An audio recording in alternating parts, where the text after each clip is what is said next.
But I think it's such an important day for trans people because it's a day to celebrate who we are and for being ourselves. And I think that's such an important thing in today's society. March 31st is Transgender Day of Visibility, a day for the community to come together and celebrate each other, celebrate how far they've come, and to talk about the community as a positive. So much in the community, there's discussions about hatred, there's so much veracity in conversations. This day works as a day to remember the good stuff, the positive side, rather than the far more bleak side that comes often. However, more recently, the discussions have been even more present, especially on social media with discussions surrounding Lee and Thomas.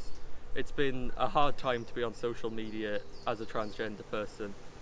Over the past few days, I've collected just a few instances on social media of times I've seen abuse, time I've seen transphobic trends, and similar stuff all into one, and that is what you're seeing. Allie Westwood is a non-binary sports fan, and they were subject to abuse last year, and here they are talking about their own experiences online.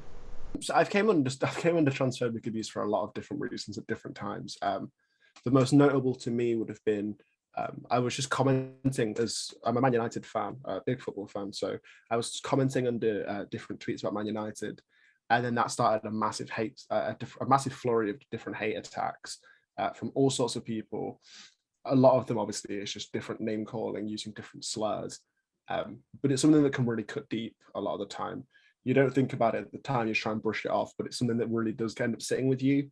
And it's one of those things where you don't ever really forget it. I think it's always important to try and think of the positives of being trans rather than the negatives, because especially in the UK at the minute, there is so many negatives that happen. I think it is really important to try and look on the positive side. But especially on a day like today, it's very important to do so. We wouldn't be able to sit and have this conversation as ourselves maybe even 20 years ago.